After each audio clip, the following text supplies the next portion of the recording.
Hi, everyone. It's Alan Schimmel here for Techstrong Gang. Happy Thursday to you. We hope your week is moving along. Man, I can't believe how fast this month is going. It seemed like I went right from Thanksgiving into AWS reInvent, lost a week there, came home. I've got this week, and then next week is the week before Christmas. And it's not like it seems. That's the way it is. That's exactly the way it went down. I left Sunday of Thanksgiving weekend for Vegas. Monday, AWS reInvent, got home on Saturday. And here we are Thursday already of this week. And next week is the week before Christmas. I don't know how this happens, but here we are. We've got a great Techstrong Gang today. We've got some great topics. Let me introduce you to our gang members on with us today. First of all, sitting as usual, high atop his perch in Silicon Valley, previewing the landscape. It's our editor for all things AI, DevOps. Well, he writes a little bit of everything. Yeah, digital CXO, a little bit of ITSM. Transformation, yeah, it's all in there. Oh, the one and gosh, only yes. John Swartz. Hey, John, how are you? Hey, I'm good. Last night we did. We participated in a media predicts panel for tech at an aviation museum, which is a couple of miles away from where I live. And so there were some folks from the New York Times, ABC, and Business Insider. And then, hey, I want to thank you, Alan, because this show primed me to be not only outspoken, but fearless in terms of making predictions and talking about the state of. No, John, you definitely caught your stride. I mean, you were a little. You and Mike inspired me to be a little bit more outspoken. I'm a little bit more have been reserved, but we talked about the oligarchy. Now it's the broligarchy is a new phrase coming around out here.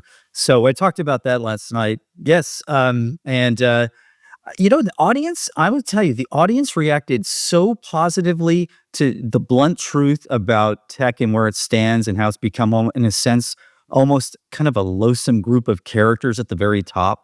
And the goons, in a sense, for some policy that's happening, and people really, really resonate with that. And it's something I would think we're going to see even more of in the next year or so. It'll be an interesting ride, John, but it's a pleasure to have you on. And thank you. Also joining us, though, from Silicon Valley, where her house is freezing, it seems. She is our resident expert on all things marketing, as well as just tech in general, and a great person to have as part of our gang, a valuable gang member, our own Lisa Martin. Hey, Lisa, how are you? Hey, Alan, I'm good. Apart from being freezing, I'm good. And I'm with you with the whole whiplash thing with how quickly the end of the year is coming. It's crazy. And I'm with John on this show being incredibly inspiring about all the other things that I'm able to kind of have a vision into. So I thank appreciate you it. We as appreciate well for that. it. Let me ask a silly question. Time really does fly. And I think in one of the gang episodes, we talked about how there are fewer days this year between Thanksgiving and Christmas when we were talking about holiday sales. So that kind of sped things up too. Absolutely. Yeah. Lisa, silly question. How cold is it out there? Well, it was California, so I can't complain. But I got home last night from being in Manhattan for a few days where it was legitimately cold. Yes, and my house was 61 degrees. And I have a very old house built in the 40s. It's not anymore. But it took all night for it to come back up to temperature. So I've been chilly all night. So I'm going to fix my Nest instead. I don't want to rub it in, but it is. It'll probably be 78 or 80 here today. But wow. Yeah, so this time of year is when it's worthwhile to live in Florida. Almost. Yes, I'm sure. Yes. You still got to put up with the people who live here. And worse than that, the people who are here visiting this time of year.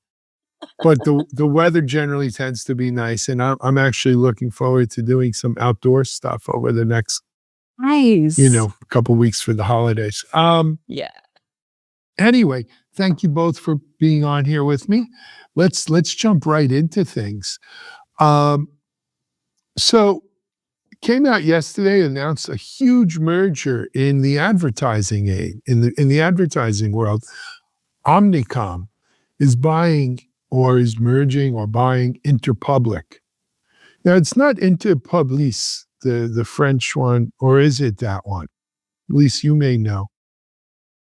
No, it's not. That's a It- different holding group from what I Yeah, understand. that is because that's I know one of the number one or number two in the world is the Interpublic group. I had good friends of mine. A good friend of mine, he used to work for Foot Cone and Belding, of all places, of old time advertising, Madison Avenue shop, who's part of Interpublic, and then he went to what was Ogilvy Mather and Gray and all of that. They were all another group. But anyway, this is a pretty big one, $13 billion, which, these aren't tech, well, maybe they are tech companies, but they don't have tech company valuations. So $13 billion is a big advertising company. Some are saying that AI kind of forced this merger or precipitated this merger. I don't know. Are we giving AI too much credit? John, what do you think? Well, maybe I do think it is true. So this would be the world's largest advertising agency, and I think what spurred it is the idea or the concept that Google and Amazon in recent years have attracted more marketing dollars from traditional agencies by offering both advertising tools and marketplaces to buy and sell them. So, yeah, I think we even talked about this in Cyber Monday. I mean, the influence of AI in terms of driving people to buy. The use of AI tools allows businesses to create ads cheaper and faster, which is pretty much squeeze the traditional agencies and force them to develop similar in-house tools. So they were moving in the same direction, actually. It's interesting to look at some of the clients. Omnicon's clients include Apple, Chanel, Disney, and Volkswagen. Interpublic's include Johnson & Johnson, Levi Strauss, and Mattel. It's interesting that this is going to happen considering what happened just a day ago. And that's the FTC had sued to block a massive merger in the supermarket industry between Albertsons and Kroger for $25 billion, and they succeeded. And that thing is kaput. It's going to be interesting to see how this goes. And here's another layer or something to throw in. Lena Khan, who has led efforts to block, if not dissuade, large mega mergers, not just in tech, but in other industries. She was the person who sued the Albertsons Kroger deal. She is leaving the FTC as chair, and she's being replaced by a nominee named Andrew Ferguson, who is part of the FTC, has worked for Clarence Thomas, a Republican who's sending mixed messages about what he intends to do with tech and other businesses. So we'll see how that develops.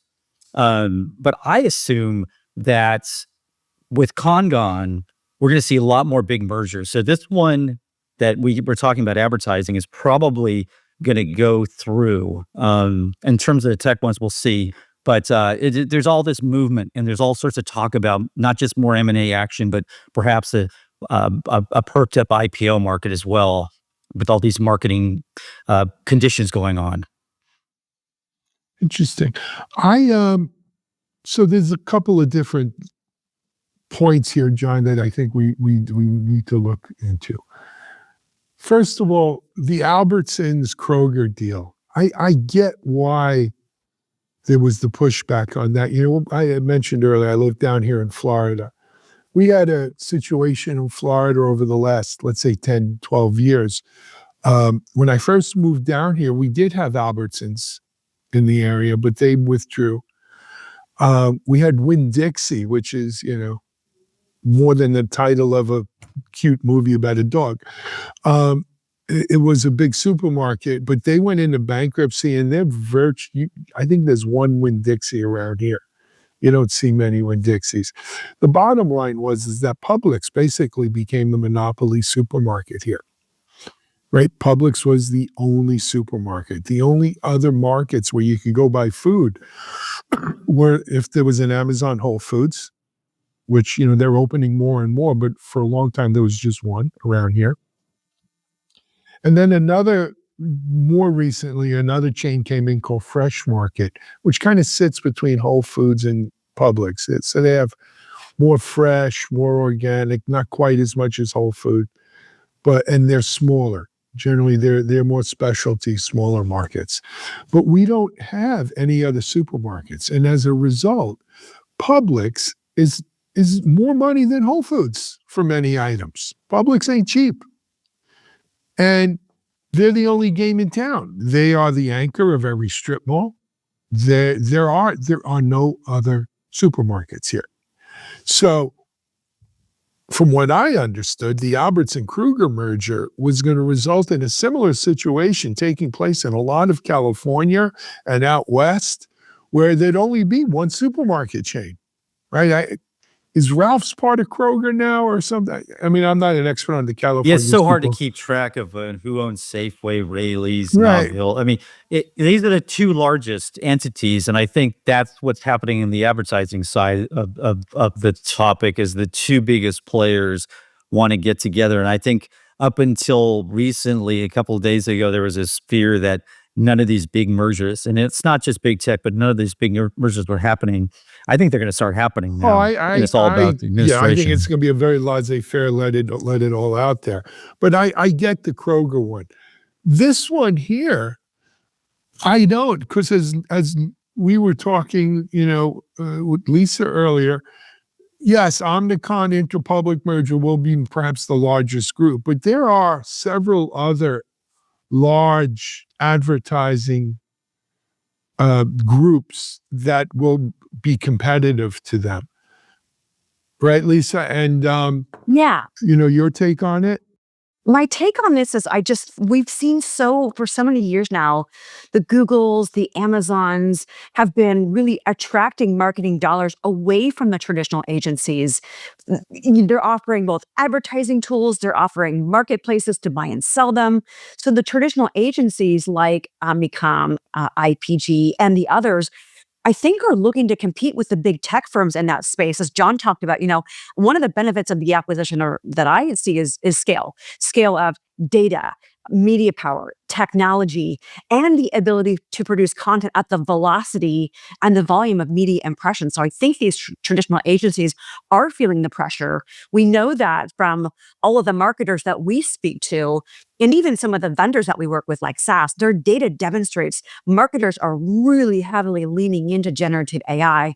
A lot of them don't understand how the technology works, but they know they've got to be competitive in that space. And I think this acquisition is showing, and the Omnicom CEO doesn't believe that they will face regulatory issues, John, to kind of both of you and Alan's points, will initiate more competitiveness. And I think AI is kind of underlining the fuel, as is, I think, Google and Amazon and what they've been doing to attract those marketing dollars away from the legacy players. Yeah, I agree. So I want to think about when I was just like the industry that I worked in for decades was the newspaper industry, and what Google and Amazon and Meta did to that. Facebook at the time just literally destroyed that industry. Right. We couldn't sell advertising. We lost all of it. Craigslist was part of it. And I just wonder, given what we're seeing in this example and the influence of AI, whether we're going to see in other industries these similar types of mega mergers for these companies to exist and compete against the big tech companies, which really have a real stranglehold on in terms of advertising across multiple industries. Yeah. I mean, and I think that's the key thing here. This isn't a merger that should be looked at from a regulatory lens of how does it compete with other advertising agencies. This is a merger that has to be looked at from a lens of how does it compete across industry, right? Because their biggest competitor is not IPG. Theoretically, their biggest competitor is Google or Apple.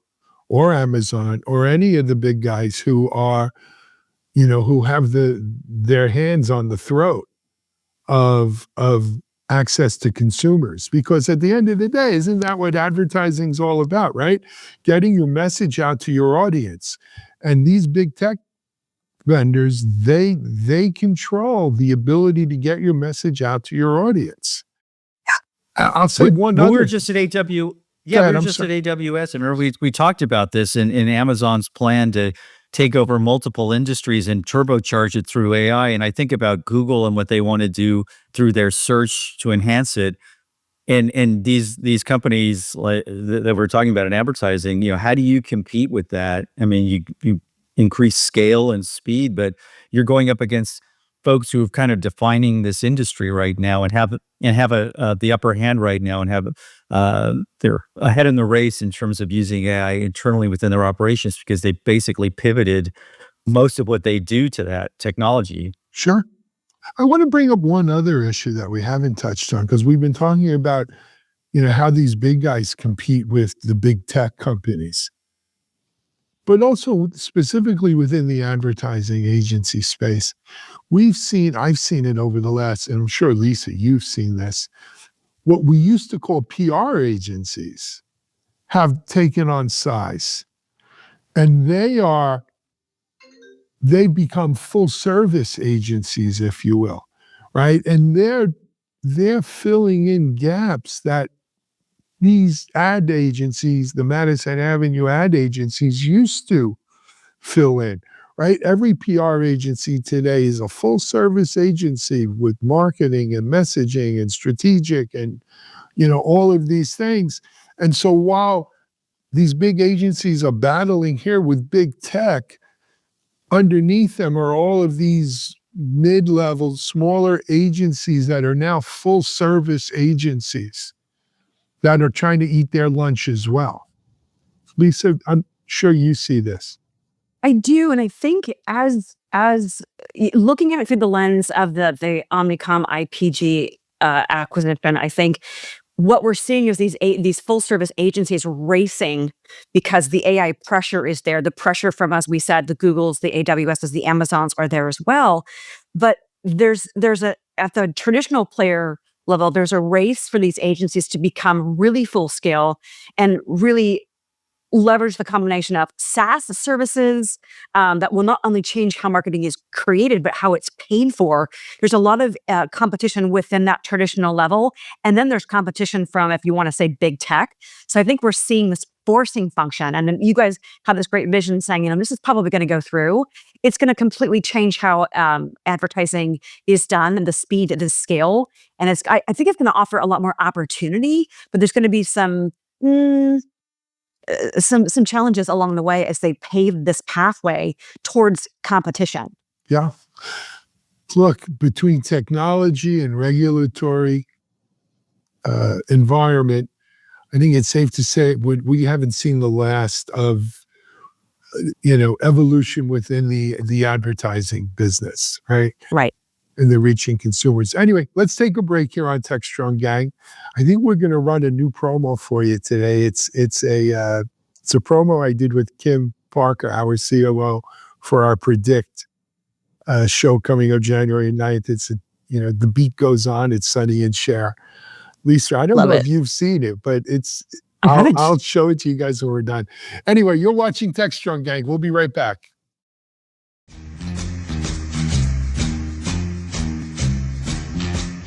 Hey everyone, it's Sonny. And Cher. Ladies and gentlemen, tech enthusiasts and future gazers, gather round. The biggest, boldest, most mind-blowing predictions for 2025 are coming your way at the Predict 2025 virtual event on January 9th. Oh, Sonny, you're predicting something again. Last time you tried this, you said Laserdiscs were the future. How'd that work out for you? Hey, Cher. Not every prediction's a hit, but that's why we've got the real experts this time. Top analysts, visionaries, and tech leaders sharing what's going to rock our world in 2025. So no Sonny predictions this time? No flying toasters making a comeback? Very funny, Cher. But seriously, we're talking AI breakthroughs, cybersecurity game changers, the future of DevOps, cloud innovations, and so much more. And what about my favorite prediction, a smart mirror that tells you how fabulous you look every morning? That's real innovation. You're already ahead of the tech, Cher. But if you want to hear the really big stories in tech for 2025, you've got to tune in on January 9th. The event kicks off at 8:45 a.m. Eastern and runs until 2:30 p.m. And the best part, it's all virtual. No stuffy conference rooms, no long commutes. Just grab your coffee, your laptop, and join us from anywhere in the world. You know what else? It's not just predictions. It's insights, strategies, and a whole lot of fun. Well, Sonny, if this event is as good as you say, maybe they'll finally name a technology after you, like the Sonny 2.0, predicting your jokes before you tell them. That's a good one, Cher. But the real joke is if you're missing out on this. So don't miss Predict 2025. That's right. Mark your calendars, January 9th, 8:45 a.m. Eastern. Be there or you'll miss the biggest scoop on the future of tech. See you at Predict 2025. Be there.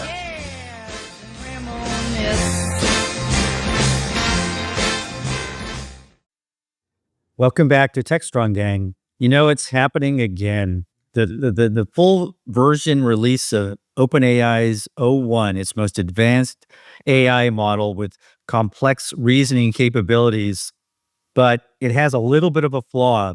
Some safety testers from OpenAI and an outside group took a look at it and found that O1 actually can mislead or deceive humans at a higher rate than GPT-40 or other leading models. And I'll give you an example. There was a video that was provided by OpenAI. It shows a user uploading a picture of a wooden birdhouse and asking the model for advice on how to build that birdhouse. So the model thinks for a short period of time and then spits out this comprehensive set of instructions and materials that, when you closely review it, basically doesn't offer any instructions. So when pressed to explain why it wouldn't offer any instructions, the model, in a sense, evaded answering the question and taking responsibility. So, and again, this is kind of plays into this larger story, a series of stories. I know Mike Vizar will always send to me these kind of AI gone wrong examples because, as he points out, they're rushing these advanced models as fast as they possibly can to leapfrog the competition. And in the process, there will be some minor flaws that they need to iron out. This happens with any product, and this one is particularly interesting given all the amount of publicity and resources being thrown into AI developments. So again, you know, the list goes on. There was an advertisement for Google's new Bard chatbot last year that mistakenly credited the James Webb Telescope with a discovery. There's another Google tool that informed us that it was safe to eat rocks, or that we could use glue to stick cheese to pizza. You know, the list goes on, you know, right? And the thing is that I think in the process, and I'll go into something that I'm probably not supposed to talk about, but I've heard about in terms of a product that's coming out soon from Google in particular. There's this belief that we have to stay ahead of our competition, but in the process of doing so, there are going to be flaws and glitches that are going to get a lot of attention. So what's new? Exactly. I mean, Exactly. What's new? So look, there is an intense AI race going on between OpenAI and Claude's the product, Anthropic and Google and the rest of them. And everyone's racing to get the latest, greatest models out. And we live in a culture where we've been releasing software as beta, as you know, as the real release for years. I think people have come to expect this kind of thing. I don't know if this is news. But here's one thing I will add. Well, here's one thing I'll add though. So one of the things that I think is a big deal, not just in Silicon Valley, but in the rest of the country, is the public's fascination and its urge to learn about AI. There's just an obsession with this technology I've not seen with anything even remotely close. And I think people are now, and we know this, Alan and Lisa, we know that there's these flawed software that's rushed to market, but most of the public is probably not aware, probably doesn't care. But with AI, for some reason, it resonates with them. And I think maybe it plays into this idea, maybe they're hoping that AI is flawed so it won't endanger their job, right? Or they won't feel as inferior to AI. That's a great point. It's a competitive point of it, right? If AI is smarter than people, well, no, it's not. Look, it made a mistake, right? But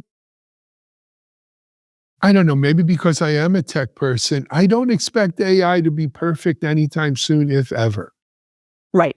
And that's a message that needs to get out there because there's so much fear. But Alan, you bring up a great point that these AI cautionary tales, they're not new.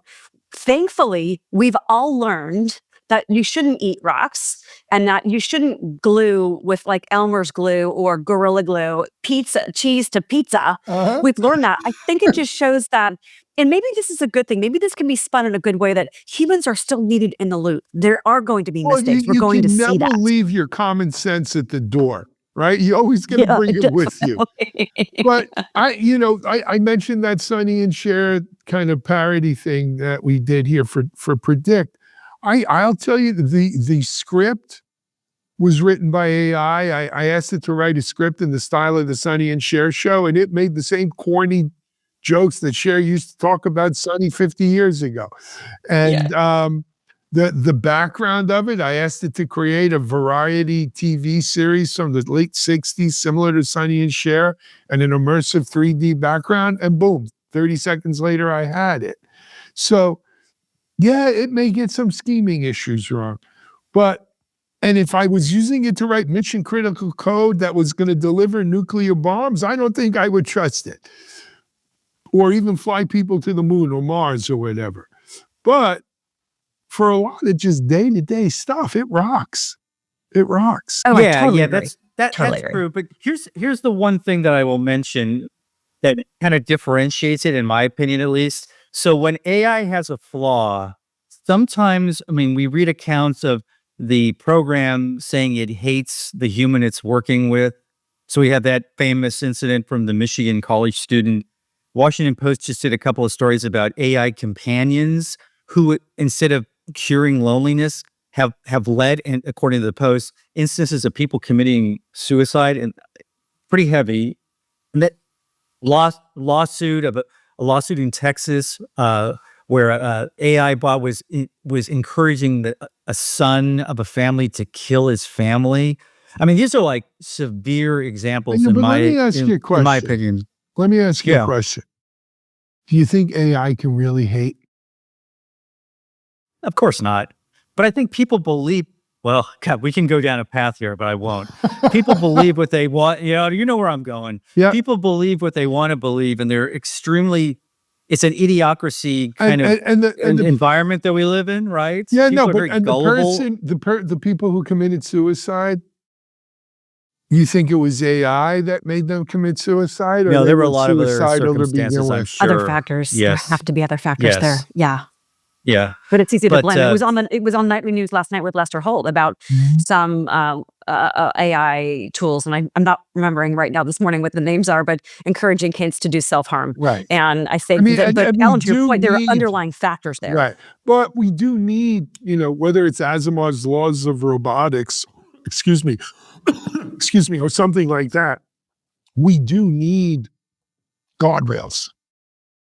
Absolutely. And I think, again, it's so new and it's moving so fast, but I do think we need guardrails around this stuff. But I'm not going to be one of those people who shout with glee every time someone finds AI has some sort of flaw or something. I don't think it's perfect. And no one it's kind of a claims cautionary thing. We get reminded. I mean, Eric Schmidt, who used to be the CEO of Google, was at an Axios conference where he famously compared AI to the dangers of the atomic bomb, which is a little bit much. And then we had James Cameron, who said basically the movie Terminator, he predicted what AI would turn into. So I said, I warned you in 1984, and I know what they're trying to make this overarching point. But it seeps into the consciousness, and it's AI is getting blamed for a lot of things. Even going back to our first segment, there's a phrase that's coming out now among the urgency of companies to adopt AI, and the phrase is AI or die now. So unless you embrace it, you're done. Was it any different than what's your cloud story? What's your cloud story? What's your cloud strategy? Right? When cloud came out, or what do you have a website? Do you have a website? What's your internet play? What's your internet play? Aren't you a software company? Yeah, but almost everyone I talk to out here, I'm not sure if you hear the same thing, Lisa, but they refer to AI as a combination of everything previously before it in terms of its impact. Like it's bigger than Yes, everything else combined. So that's absolutely. why that plays into this narrative, and I'm guilty It's the hype of doing cycle. this. We're all guilty of it. How This one's many bigger than ever, though. AI themed things do we do on Techstrong Gang? Because it sucks the Yeah. oxygen out of every conversation. But Yep. that being said, I saw another article this morning. Companies say they're going to spend 65% less on AI next quarter. I don't believe that either. Wow. I think they're still going to spend. Look, this to me is just classic hype cycle. Hype cycle, right? This thing is way up here in the hype cycle right now. And so unfortunately, there's a lot of noise and a lot of buzz. And it's hard. It's hard to say, okay, what are realistic expectations? What's real? What's not real? What's possible? What may be possible? What's not possible? One thing I was going to mention, we had a breakfast at reInvent last week, and I was talking to one of the analysts at the Futurum group, and we were talking about this, and there is an example. I can't go too deep into it. I don't want to get anyone in trouble, but there's an example of Google's that was supposed to come out in October timeframe with a major new chatbot. There's a code name within Google, and they've delayed it. They haven't given an official reason, but it made us speculate about why they may have delayed it. And we think, in a sense, maybe it wasn't ready, and they don't want to get the publicity for some sort of minor flaw. Maybe it was that they released 6 other ones in the last 6 months, and they thought it might be wise to space it out and give it a chance. Yeah, maybe. I don't know. I was talking to I was talking to Mike about it, but it's like maybe it's just not ready. Maybe they just don't want to release something that all right, so the Russians will beat us to space this time. What's the big deal? We'll still get to the moon first. There's some of that here. I'll tell you something else, though. Though I dabble with all of them, I primarily use OpenAI ChatGPT for my AI task. And you go on there now, and it used to be here, you could use 4.0, 4.0 mini was the last ones. Now they have all of these different models. What tasks do you want? Are you writing? Are you coding? Are you drawing? Are you this? And you can get to pick very specialized models. So it is becoming a little bit more, there's more choices there. There's more, I remember like when the web first came out, right? That's how I got into technology, right around then, 95, something like that, 96. And man, I was in HTML whiz, HTML 1.0. I had that down, right? B for bold. I knew how to program websites. And then all of a sudden, within about 5 years, HTML and CSS came out, and JavaScripting and JScript and all of these things. And very quickly, my feeble coding skills were left way behind. I think we're going to see a similar thing with AI, though AI does promise that everyone could use it. But knowing what models to use and, when to invoke what, there's going to be, I think it's going to grow more sophisticated, more complex, and you'll need some skills. It's not going to be this great equalizer where everyone writes like Hemingway. I agree. Yeah. We're going to see a progression and an evolution. Mm-hmm. Yeah. You go back even to like Apple, Apple, everybody always assumes that everything Apple comes out with is an instant hit. Well, the goggles, we know it's not the goggles won't be, but I think about the watch, right? When the watch first came out, it kind of landed with a thud, but by the second or third iteration, it became one of their best-selling products. Absolutely. Yeah. I had this conversation in Vegas at reInvent. I think with Mitchell Ashley, we were walking through the Venetian or into the Wynn. They have, of course, every designer store there, right? And they had, they had a watch store. They had several watch stores, actually. And I'm like, Mitchell. Yes, they did. There was a time in my life where I would stop and look at those watches with a wistful eye and said, man, I had a Petite Philippe. I love that watch. And, do you want this one or that one? And I said, Mitch, I don't wear any of them anymore because I wouldn't give up all the things my Apple Watch gives me besides the time. And so unless I'm going to wear 2 watches, which would look pretty ridiculous, I just have no need for those, uber expensive, crazy expensive watches. I don't, Yeah. I know there are Behavioral some changes. people who do, right? But it don't do it for me. I'd rather wear this. Anyway, let's take a break. We're going to come back. Has shift left stalled? As a DevOps guy, I have some real thoughts on this. You're watching Techstrong Gang. Modernize your business to fuel innovation and elevate customer experiences.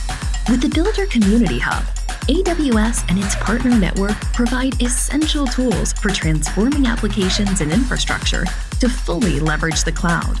Discover free trials, in-depth demos, and essential resources to empower DevOps engineers and developers to deliver value faster and more reliably.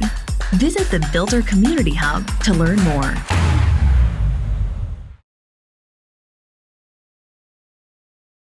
Welcome back to Techstrong Gang, guys and gals. Great to have you here. This is our third block of the show. And what we're going to be exploring in the next few minutes is, has shift left stalled?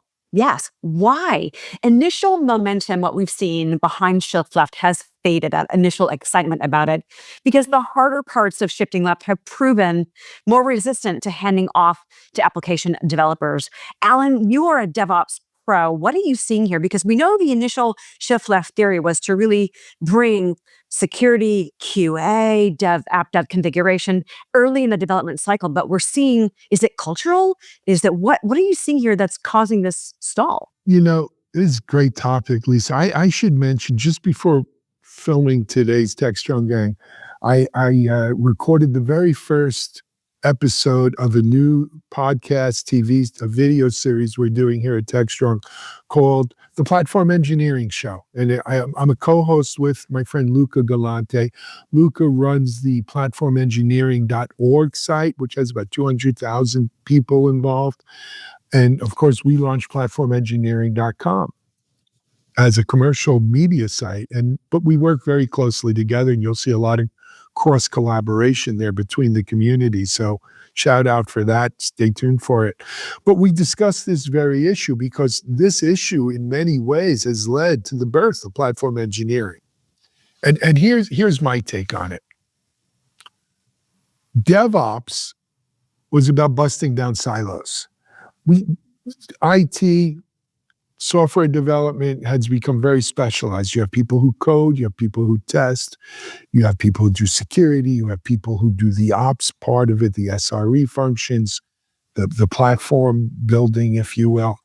And, prior to DevOps, these people lived in their silos and really didn't communicate. If some code didn't work, the ops guy would tell the developer the code don't work, and the developer would say, it ran on my machine.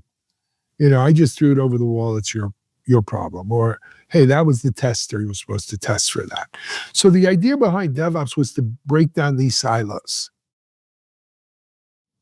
Kind of like looking at the human evolutionary tree. You got some branches that just lead to nowhere, but come back into the main branch, like, some Neanderthal DNA made its way into Homo sapien.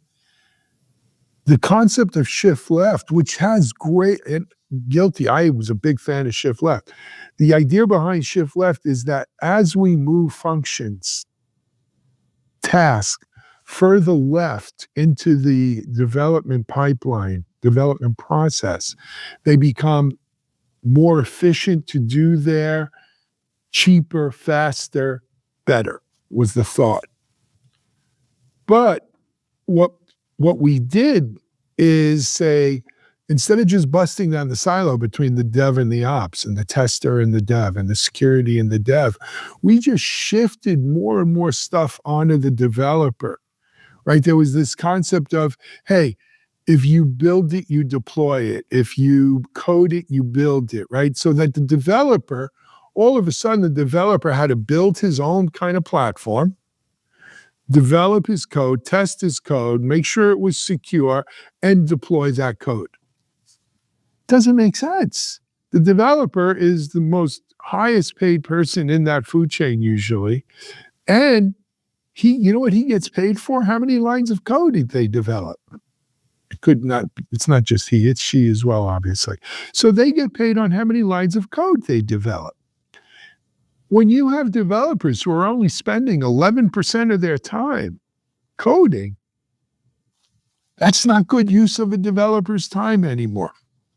And so we saw it with security. In security, the DevSecOps movement really embraced shift left. So let's make the developer develop more secure code.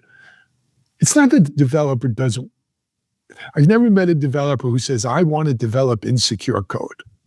They have pride in what they do, but they're not security pros. So asking them to do the security function is asking the bear to act like a lion. He's a bear, not a lion. The lion, it does the lion role. And so the successful DevOps implementation is not throwing everything on the developer. The successful DevOps implementation is having that cross-functional DevOps team where you have testers, security, platform engineer, SRE, ops, and developers all working in a coordinated fashion, doing what they do. Don't ask people to do things that they don't do normally, right? Or is out of their kind of sweet spot. And that's how we go faster, better, with more quality and more secure, not throwing everything left onto the developer. So that's why I do think shift left has stalled per se, but I think it's a good thing. Like my son used to tell me when he was little, it's a good mistake, Dad, like Columbus discovering America. Well, Columbus didn't discover America, but that's another story. But what we've done is we've recognized we can't let the developer do everything. John, go ahead. Yeah.